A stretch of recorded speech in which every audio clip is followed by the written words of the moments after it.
તો ફ્રેન્ડ્સ, તમારા બાળકો શું પેકેટના પોપરિંગ ખાવાનું પસંદ કરે છે? તો આજે આપણે ઘરે બનાવવાના છે. તો ચલો ફ્રેન્ડ્સ, બનાવવાનું શરૂ કરીએ. તો પોપરિંગ બનાવવા માટે મેં 1 કપ સોજી લીધી છે. તો તેના બદલામાં આપણે એક કઢાઈ ગરમ કરી લઈશું. તેની અંદર 2 કપ પાણી એડ કરીશું.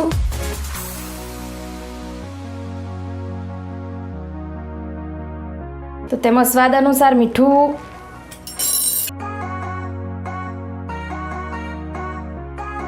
એક ચમચી તેલ.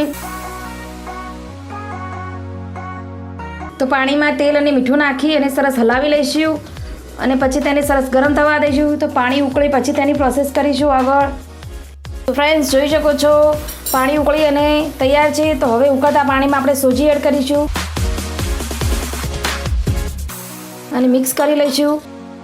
તો જ્યાં સુધી ચડી ના જાય ત્યાં સુધી હલાવતા રહીશું.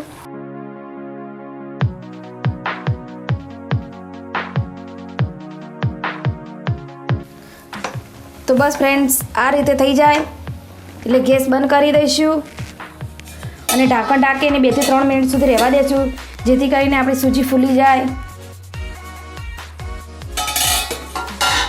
તો ફ્રેન્ડ્સ, જોઈ શકો છો 2 મિનિટ પછી સૂજી ફૂલી ગઈ છે. તો હવે તેને એક પ્લેટમાં કાઢી લઈશું.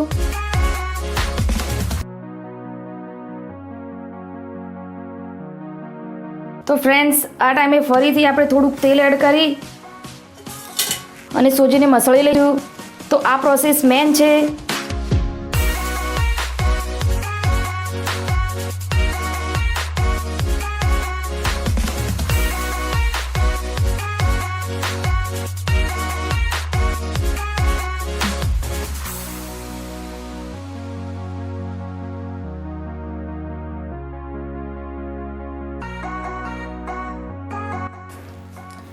તો ફ્રેન્ડ્સ, જોઈ શકો છો મેં સરસ એકદમ સ્મૂથ લોટ બંધાય એ રીતે મસળી અને તૈયાર કરી લીધો છે.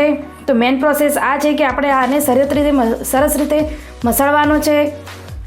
તો હવે તેમાંથી નાની નાની લોહી લઈ અને સરસ રીતે આ રીતનો શેપ આપી અને ગોળ આપી અને તેના અંદર ફોલ્ડ કરી દેવાનું છે.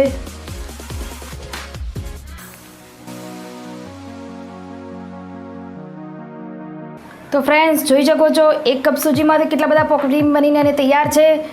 તો ચલો હવે પોપરિંગને ફ્રાય કરી લઈએ.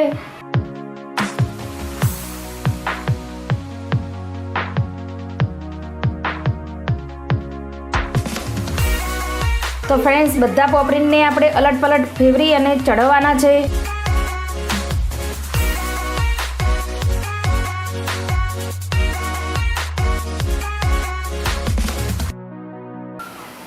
તો ફ્રેન્ડ્સ, પોપરિંગનો કલર ચેન્જ થાય ત્યાં સુધી તળી લઈશું.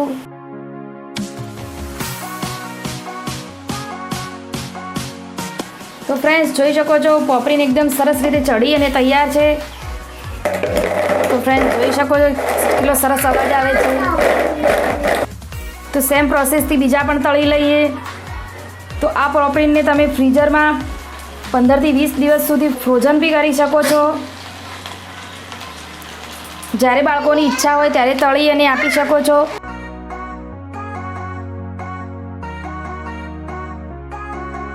તો ફ્રેન્ડ્સ, જોઈ શકો છો બીજા પોપરિંગ પણ બની અને તૈયાર છે.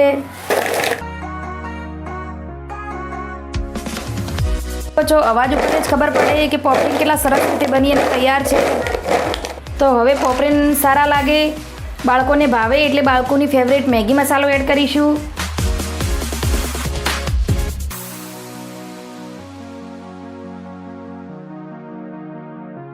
તેને પણ સરસ મિક્સ કરી લઈશું.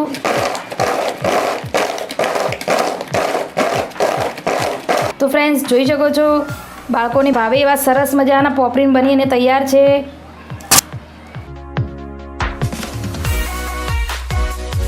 તો ફ્રેન્ડ્સ, મેં 1 કપ સોજીમાં ઢગલોબંધ પોપરિંગ બનાવીને તૈયાર કર્યા છે.